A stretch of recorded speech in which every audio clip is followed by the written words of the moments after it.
First off, I'm Adrienne Beasley. I'm the Director of Strategy and Communications for the South Carolina Council on Competitiveness. And I'm going to be helping out with some of the back end today on our webinar. Before we get started, just wanted to let everybody know the webinar will be recorded and it will be put up on our website for you all to view. It'll also be sent out after the webinar to everyone who registered, along with any other details that you may need and contact information for our South Carolina Fraunhofer Alliance Center Director, Suzanne Dickerson. So with that, also wanted to let everybody know, and I'll do a reminder of this as we go, but any questions that you may have as we go through the webinar, please put that into the chat function at the bottom of your screen, and we will answer all of those questions at the end of the presentation. There'll be some time at the very end, so if you think of something right before we leave, feel free to ask it, but the easiest way with as many people as we've got on is to do all of those questions via chat. So with that, I'm going to hand it over to the South Carolina Council on Competitiveness President and CEO, Susie Shannon. Thank you, Adrienne. Good morning, everyone. I will be brief with my remarks so we can go ahead and get started to the more interesting part of the session. So the South Carolina Council on Competitiveness is a business-led nonprofit organization. Our aim is to advance the long-term competitiveness in South Carolina. We attempt to do that primarily on 3 platforms. One is education and workforce development initiatives. 2 is managing industry research clusters, for instance, SE Aerospace, as well as SE Logistics, all modes, railroads, maritime, and air freight. And then our 3rd and newest is centered around our technology and cybersecurity sector across South Carolina.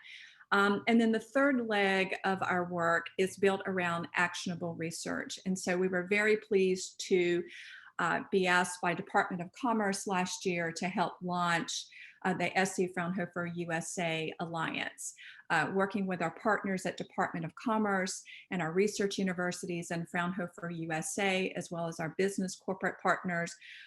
We're looking to see how we can help in delivering applied research results at the speed of business. And certainly a lot of that goes into or necessitates the inventorying of some of the industry demand, especially around certain capabilities, and then going out and enlisting research capabilities inside of South Carolina and with the Fraunhofer USA capabilities. So we're very excited to help showcase some of the center's work of Fraunhofer USA.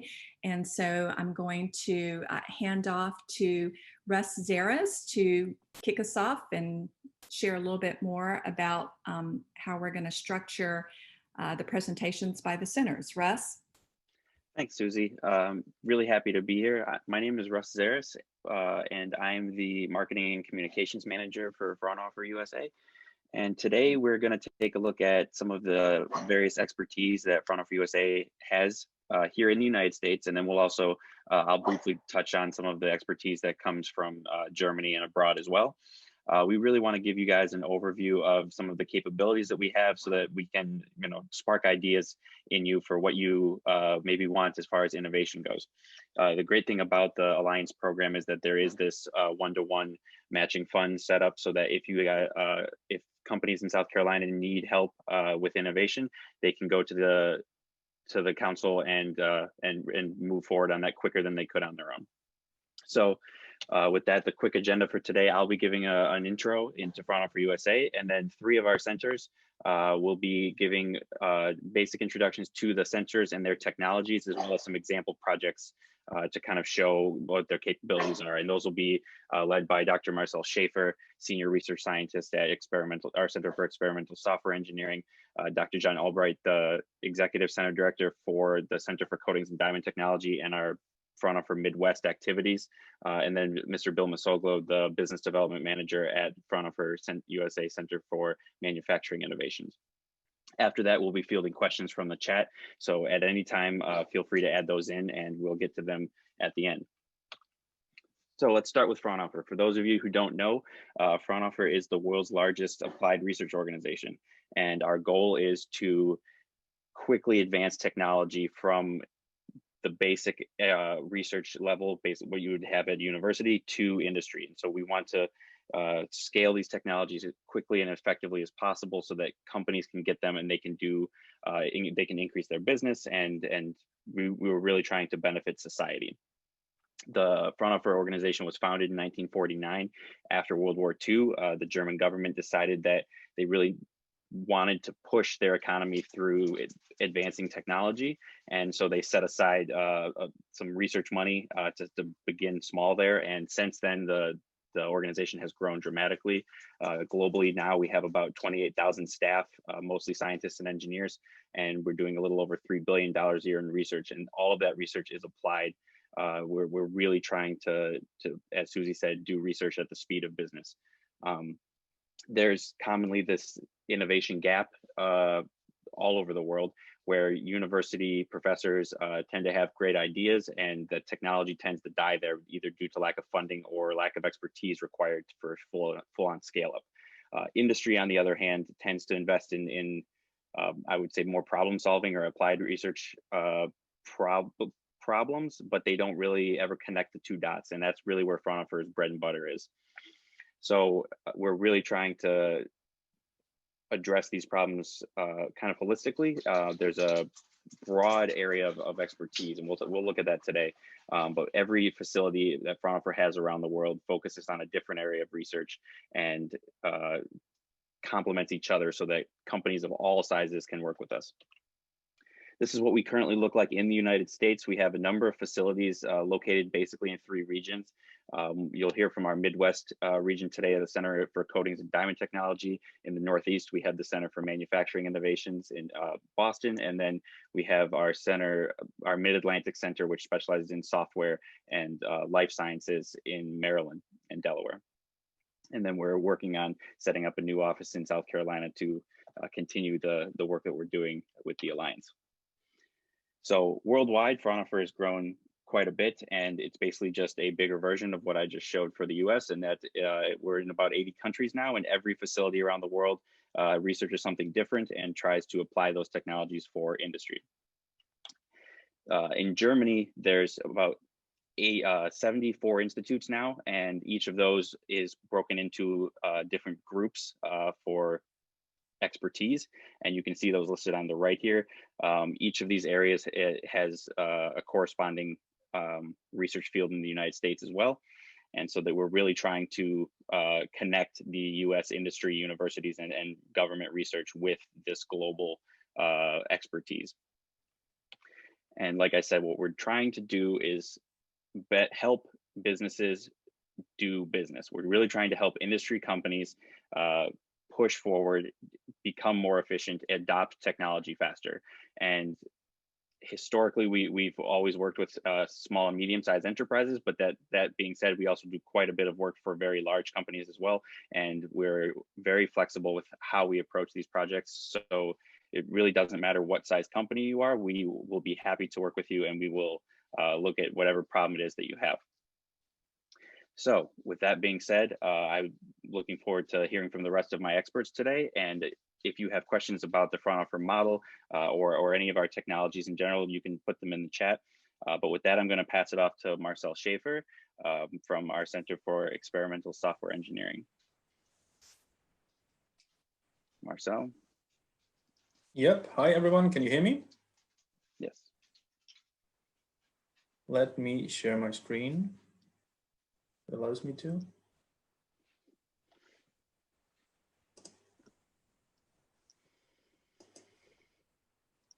So what do you see now? I hope the first page of my presentation. You're good. Thank you. All right. So yeah, welcome everyone from my side as well. As said, Marcel Schaefer, I'm with the Center in Maryland, Center for Experimental Software Engineering. I'm with the Center for almost 2 years now. Before that, I was 10 years more with Fraunhofer in Germany, with the Center for Cybersecurity. I'm actually pretty busy in South Carolina already, so I saw many of the folks on the list that are here on this meeting that I'm familiar with. And if you heard of activities of Fraunhofer USA in South Carolina, it's probably one of our centers one of our projects that we are already doing or have been doing in the state. So the core competencies of our center, basically model-based development and testing, rapid prototyping and development, software engineering, analytics, cybersecurity, autonomous systems, AI, machine learning, all that stuff. As said, we are the software guys here, and also brought in a little bit of history. So the Center in College Park, established in 1998.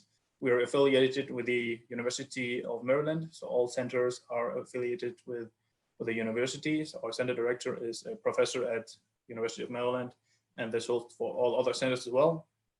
I just had to count. We are growing. We have more than 30 staff now, and this includes 30 PhDs, some masters, junior staff graduate, undergraduate interns, good diverse team.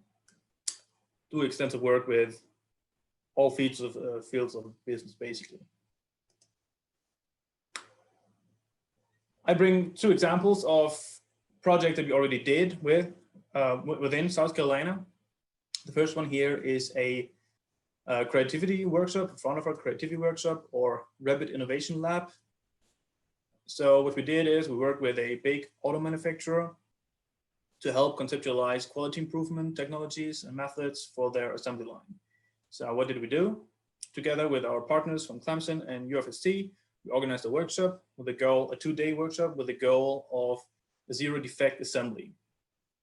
We invited key stakeholders that, of course, know the area, know the business, all the people from universities that have experience in this field, but we also invited people that have different backgrounds to bring this out of the box thinking to the workshop.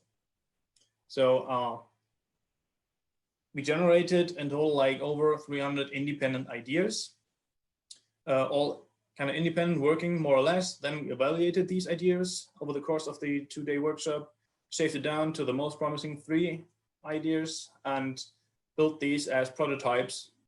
And the one that you can see here on the picture, on the lower picture, is the active sensing glove.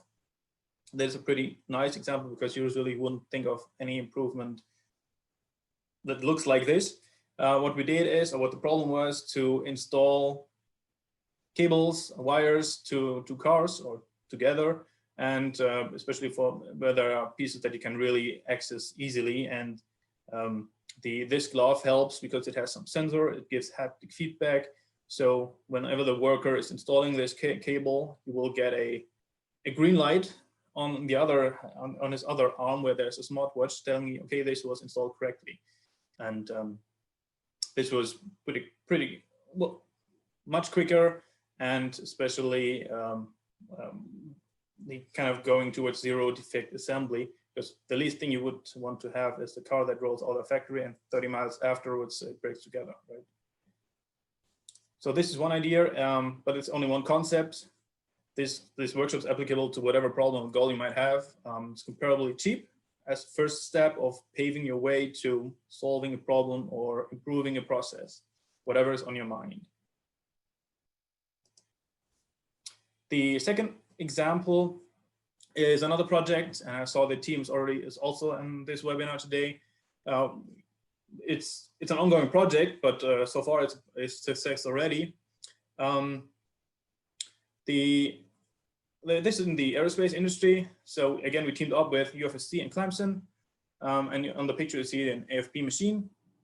For this project, the goal was to optimize the composites for the aerospace industry. I mean, the general concept is not restricted to the industry, to this aerospace industry, but this is what the project was about. We had the AFP machine. This is in the McNair Center in University of South Carolina, and we had different heating head added to that from different vendor and controls from a third vendor. Now we wanted to find the best way to combining all these capabilities to get the most reliable, light, stable fiber placement. Our part here, I mean, there are different parts of the whole project. Our part was to automate defect inspection process and to correlate thermal and machine parameters to identify defects. And the solution was to leverage our AI and machine learning capabilities. So we did put deep learning based detection models to identify and classify defects. This is on the picture on the lower end. And we fed the information we had from machines to a neural network to classify defect. And as you can see, well, we could improve the whole process, and this led to a significantly decreased number of defects, and this resulted in a more stable but much lighter material, which is, I guess, the perfect goal for aerospace. I'm trying to say here is, even if you can think of specific machine learning or AI or other digital technology, digital ways of improving your work, I'm pretty sure there's a way that we can help, and we can show you that there is a way. Just a list of different projects that we already, a short list of projects that we already did or are, or what is in the works with South Carolina, and some partners listed here. Not all partners, because I'm not allowed to list all projects. But as you can see, it's a pretty wide span. And the general notion is there's always a real world problem, and there's a digital way of attaching these problem and finding a solution. And my message to you today, don't wait until this train has left. I'm not meaning the South Carolina Fraunhofer USA Alliance. I'm just meaning the digital way of helping your business. In Germany, you say, warte nicht, bis der Zug abgefahren ist. Contact us for the next project in digitalization. I'm happy to answer all your questions. If you don't want to reach out to myself, mschiffer@fraunhofer.org, reach out to Suzanne Dickerson or Susie Shannon or us or all the others. We are close connected, and I have most of them on short dial on my phone. Thanks for listening. Great, thank you, Marcel. That was great. Next up, we have Dr. John Albright, the Center Director for the Coatings and Diamond Technology. John, you can take it away. Hello, thanks, Russ. So I'll be talking today about the, as you said, the Center for Coatings and Diamond Technologies. That's part of the bigger Fraunhofer Midwest Center. I'm the director of that center. And my talk is going to be kind of the opposite of the one that you just heard in cyberspace. This is the materials aspects of manufacturing. That is our main expertise.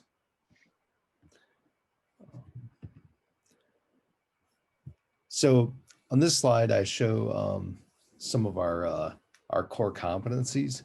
So we're located on campus at Michigan State University and in Plymouth, Michigan. We have core areas in coatings, basically mostly carbon-based coatings, diamond technologies for a wide range of applications, from electrochemistry to electronics to thermal management, and in laser applications as well, like heavy industrial laser applications for coatings, for welding, things of that nature. Between the sites, we have approximately 35 full-time employees and a large number of research faculty, students, and other people involved. And we have all the laboratory facilities necessary to execute these studies.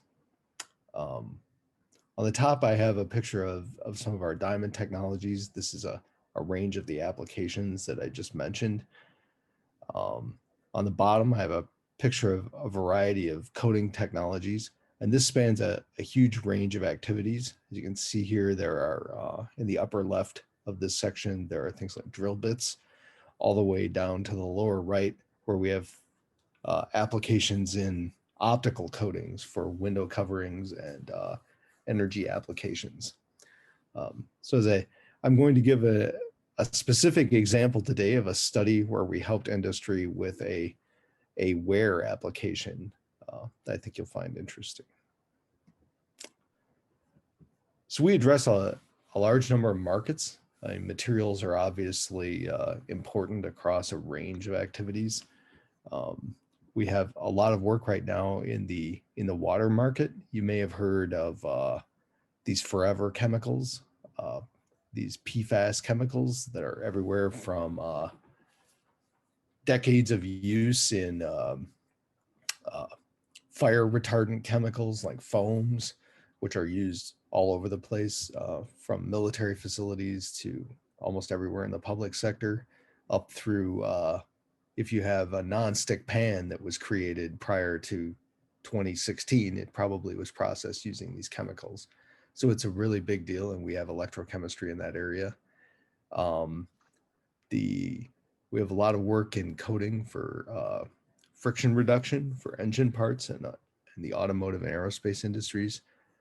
And as I said, we also have a laser center that works on industrial process applications.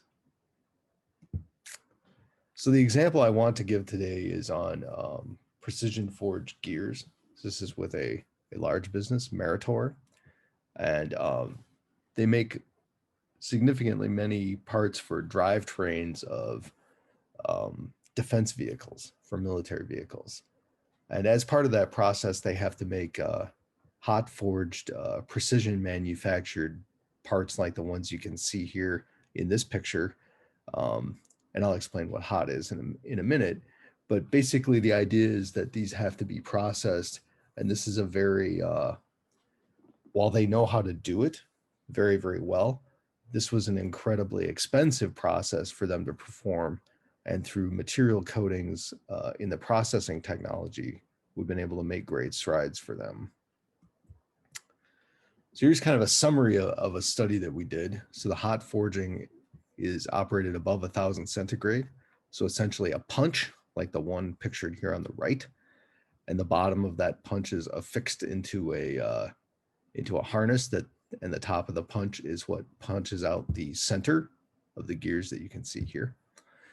And you can see the size, it's almost a couple feet tall. So that's the size relative to the size of a drill bit there. And the basic problem that was brought to us is they had to replace these punches because of wear out after a shift or so. You have to wait a shift for it to cool down, then another shift to replace it, and then you can run again. So it's an extremely expensive process from the standpoint of throughput. So what we were challenged to do is create a coating that lowered the wear on such a punch. So it creates we need a very, very hard, very friction resistant coating. So these were coatings that were tried as part of this study. And to get to the punch line, this top coating here, which is a nitrided metal coating, which is very, very thin. It's only a 30 micron coating on an entire piece that's macroscopic in size, increased the tool life by 300%. So what that means is they can go 3 shifts with a single tool before having to go through the cycle that I described of cooling the system down from 1,000 centigrade. As you can imagine, the heat capacity of a tool this large is extremely high. So they have to wait a long time to change it out. So this is a great win for them. And these are applications in the coating area that we do with large businesses and small businesses alike to improve their processes. But that's just one small example. I mean, we do a wide range of technologies with large and small businesses. On the right here, I have kind of a sampling of businesses that we work with. The size of the logo is more or less proportional to the size of the business. So we work with very, very small businesses here along the bottom up through very, very large businesses like automotive manufacturers and major vendors that you would find, in big box stores, all the way down to these teeny tiny companies.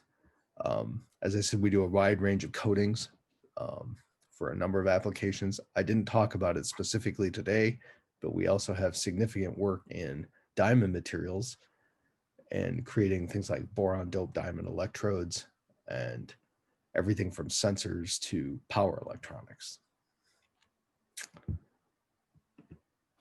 Thank you. And if you have any questions, I will be here at the end of the session, or feel free to contact our center. Great, thanks, John. So now we've heard about the software side and the material side of advanced manufacturing, and Bill Masoglo is going to tell us about the process automation and the production side of what we really want to put together when we look at these future technologies. So Bill, Go ahead. Thanks. My name is Bill Masago. My background is in electrical engineering and physics, and I have 35 years of experience in custom machine design. Our center, based in Boston, works in virtually every field of science and technology. So what does that mean to you guys? Is we have these tremendous cross-functional teams that combine chemistry, physics, optics, thermodynamics, and we bring them together in a way that the whole is greater than the sum of its parts. So we're not afraid to tackle anything, anywhere, of any size or shape. And what does that mean? We conceive, design, and build first of kind machines. If it's never been done before or even conceived by mankind, that's where we step in and help you bring your vision to fruition. We also do a lot in terms of manufacturing process improvements. One of our best examples is for the United States Mint, where we talk about legacy processes that have been around since coinage began. We come in and show them how to make their products better, cheaper, faster. Because we're based in Boston, that is the epicenter of the life science and med tech community, probably in the world. So we have a very strong group in terms of that cross relation between biology and chemistry, biophysics, and megatronic devices. So a lot of our systems build things like fiber optic guided endoscopes and things of this nature. We also have a big group in photonics where all things fiber optics or PV related. So these applications require tremendous degrees of accuracy. And when we talk accuracy, we're talking like 10 to 20 nanometer accuracies for large turnkey systems. We also have a big energy systems group that's doing a ton of work, especially today in smart building technologies, grid savings, grid efficiencies, different ways to handle energy during natural disasters, etc. So this is just a couple of examples. I can't go through all of these, but you can see that these are all one-of-a-kind systems, and they don't look like science projects. They're very much product-like. So we German engineer our stuff. What does that mean? You know, it's built like a brick house and meant to be functional and run 24/7. So when you come to us with your unique challenge, we're going to work with you to come up with the idea, and then we deliver the solution to you. This shows an example of a kind of system that we can do. And once the video ends, I'll tell you a little bit about what this is and why it was important. So just spend a minute or two watching this.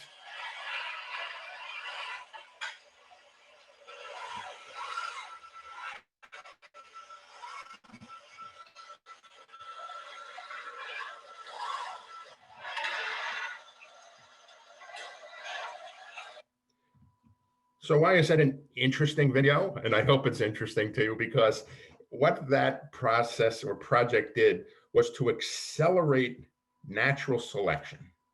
I mean, think about that for a second. You know, we have to feed the planet. How are we going to feed the planet? You know, making more food. People don't want GMOs. So what do? You have to look at millions and millions of plants to determine which one acts best in salt, fog, which one can withstand heat and boll weevils, etc. And then you have to sample those individual plants and use the naturally occurring genomes to propagate your next generation crops. But when you're dealing with plants, unlike most technologies where you're accurately holding, you can't do that because every plant's different. So you saw the vacuum chuck. You saw cutting out a piece of plant so that the plant can still live and grow to literal fruition. So how do you pick the part in the plant? Deep machine learning, artificial intelligence, optics, laser guided, precision motion. I mean, every single engineering discipline in one system that works elegantly. And it's really easy to engage Fraunhofer. All you got to do is ask the question. Just ask. There's no crazy questions. There's no crazy projects. Ask, ask, believe, receive. I mean, it's a simple formula for success. And we'll qualify if we're the right team for you. Non-disclosures, set up some meetings to discuss the application. And then, we send you a nice budgetary proposal with the work scope, milestones, price estimate. And most people look at this and say, my gosh, what a tremendous value proposition. You get like the A team at cost. I mean, how can you beat that? So give us a shout. If we can help you, we will. And in closing, this is just some of our key contacts. And Russ, take it away.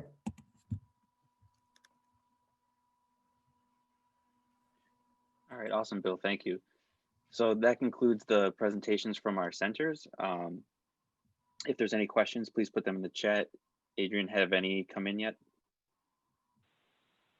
No, not so far, but now would be a great time if anyone has any questions for any of the specific centers or for me or Russ or Susie on how this works in South Carolina or funding or anything like that.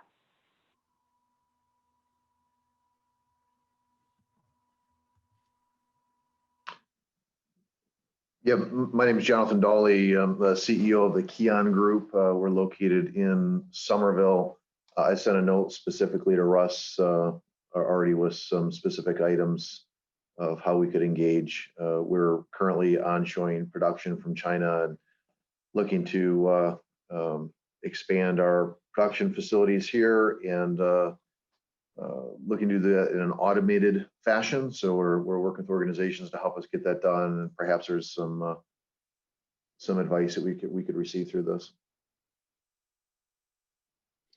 Yeah, and Jonathan, like I said, I think that Bill's probably the person to talk to there when it comes to automation. But as I said before, even if there's not necessarily what you guys are looking for within CMI or within Fraunhofer USA, we have this access to the entire Fraunhofer network, and we can find the right people for you to talk to about all of your production questions. And so we can definitely do that.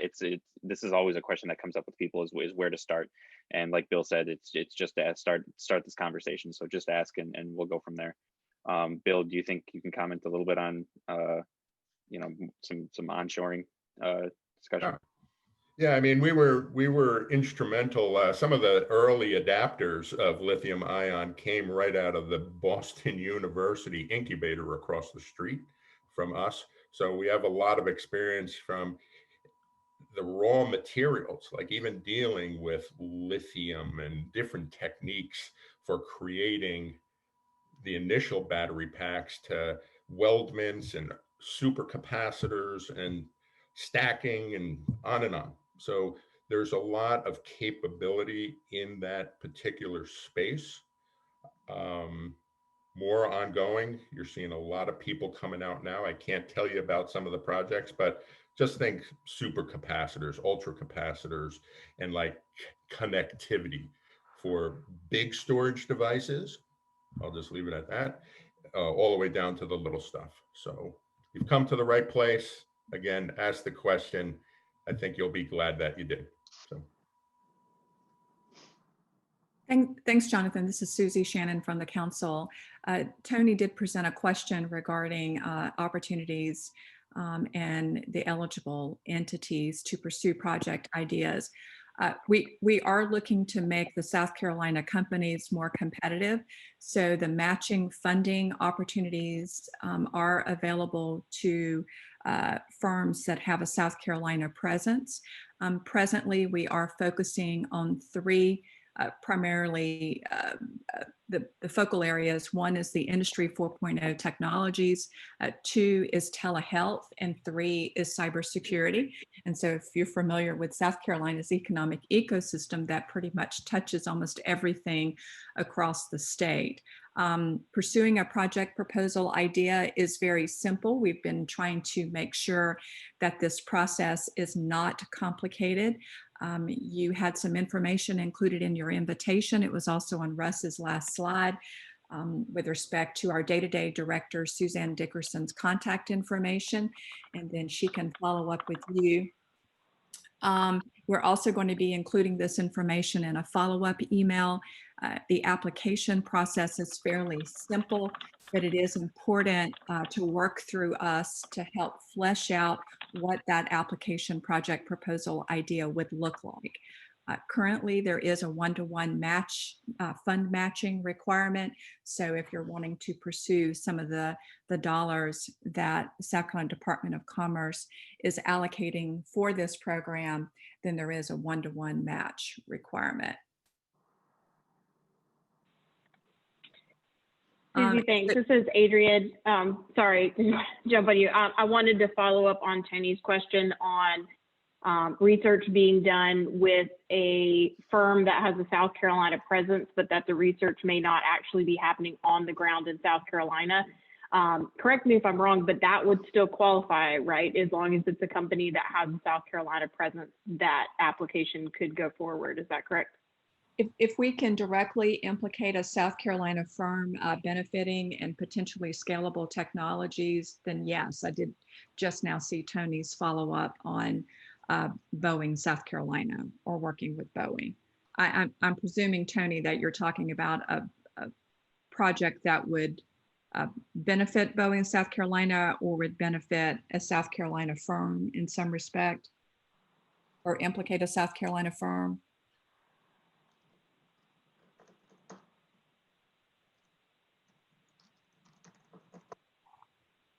And Tony may be muted and not sure if he wants to respond to that in a responsive chat. Yeah, you can. Yeah. You could unmute yourself if you want, Tony. If not, we can talk about it offline with Suzanne. That's fine too. Yeah. And I would say to the audience, I mean, you guys have this like tremendous opportunity down there in South Carolina. I mean, it's like your employer offering 401k matching funds. I mean, it's a no lose situation. You know, I mean, 2 for 1. My gosh, I'd take that any day of the week. So this is Tony Reynolds at University of South Carolina. One of the problems that we face sometimes in South Carolina, for example, working with Boeing, is that the Boeing facility here is not a research operation. But we might have ties with their research people in other locations. So if we could leverage the presence for other Boeing facilities, that would be really valuable. Yeah, Tony, if we can find some benefit to Boeing, South Carolina, or another South Carolina firm, then yes, we've actually Commerce has actually funded some projects with firms that have that on its face, what might look like a tenuous connection, but can still track back to a benefit to South Carolina. Okay, I think that case can be made. Thanks. Hi, this is Antonio Vaz from JTech North America. I have a question for manufacturing innovation. So I saw a point about manufacturing and process improvement. So is this also including machining operations, forgings, and things like that too? Again, we work in virtually every field of science and technology. A good example, there's a company here in Massachusetts that makes, we'll call them forgings. They pour a unique recipe of metal, and from the pour, they get turned into musical cymbals. This company been doing it the same way for almost 400 years. And then we walk in and show them how to improve their process their throughput, reduce waste, and then automate those solutions. So here's an area, I mean, very dirty environment. You can imagine it's a foundry, but the end product are these glistening musical symbols that you hear in musical groups around the planet. So it's just another application area for us. It's just physics and thermo and metrology. And we walk in, we look at what the pain points are, we analyze them, and then we say, this is what we can do for you. So it's a very simple, straightforward formula. Does that answer the question, or do you want? Yeah. Maybe, you know, I would probably reach out to you, or, you know, maybe Suzanne or someone, and probably I would like to talk about manufacturing innovation area and Industry 4.0 to see, you know, how we can collaborate or how we can engage. Yeah, that'd be great. That's a good point. I think when you look at some of these processes, you know, it could be something like forging. When you want to take that Industry 4.0 perspective, it's going to be a discussion between, you know, the manufacturing innovation, the material side, eventually the software side. There's many parts to this too, and we're really here to help you with that. So if you have a specific question, you can direct it directly to Suzanne or to myself, or we can reach out to one of the centers and we can start there. But we're absolutely here to help you, and we look forward to it.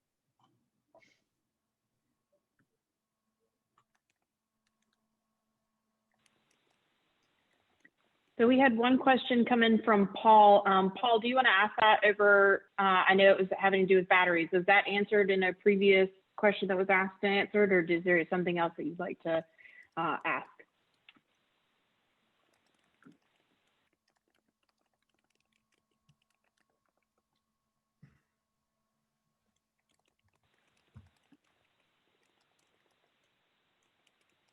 Okay, I'm assuming that was answered then. I'll go ahead and open it up since we haven't had anything else come in on the chat. Open it up the floor if anyone has any other questions to ask. Now would be a great time. If not, you've got Suzanne's contact information there on the slide, and we will be sending out her contact information again in our follow-up. Feel free to reach out to her. She can connect you with the appropriate person there at Fraunhofer, but want to give a couple minutes in case anyone had any final questions or comments.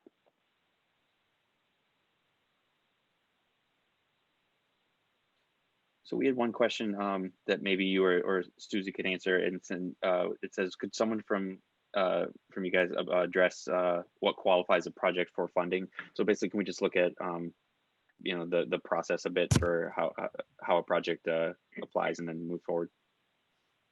Sure. So basically, you want to take that one, Susie? Sorry. Well, I was just going to mention that I think Pete had been referring to Tony's question above, and I think we might have addressed it, but certainly just to sort of put a finer point on it, if a project could potentially hit those three areas, Industry 4.0 technologies, telehealth, cybersecurity, and the one-to-one matching fund can be met, and we do have a number of other proposal criteria that makes the project proposal more competitive. That is on our website. Then, and I think we should also probably, Adrian, include in our follow-up email, just so everyone has that criteria in front of them. That might be helpful. Yeah, absolutely. We can provide that. The application form is on our website. So you can look at that, and it goes ahead and shows you all of those criteria. We'll include that in the follow-up as well. But the basics are, like we've said before, South Carolina footprint and impact on South Carolina. And we will include all of that as well. Darren asked if the presentations would be made available for distribution. Russ, are those presentations going to be made public? Yes, we can do that. And then you also recorded this, and we'll be providing links to that as well, correct? Yes, absolutely. Yeah. And if we could follow, I'll get a PDF version of that as well that we can send out with the webinar. And we are going to be posting that webinar with some timestamps. So people will be able to log in and be able to search for the specific time for whichever center overview is most applicable to their company. I think it's important to remember there's like genius inside of every one of us, every one of us.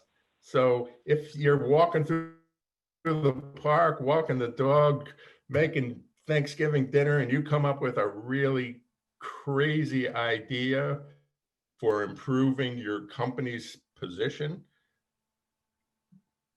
let it rip. I mean, again, just keep asking the question. If we can help you, you've come to the right place. I mean, we have the team of people, the facilities, the cost structure to make it a winner. So don't be afraid, just ask and you will receive. So. Thanks, Bill. Got us sold, Bill. As Bill said, this is an incredible opportunity that the South Carolina Department of Commerce is affording, and whatever we can do to help facilitate getting that research out the door for the companies, that's what we're here for.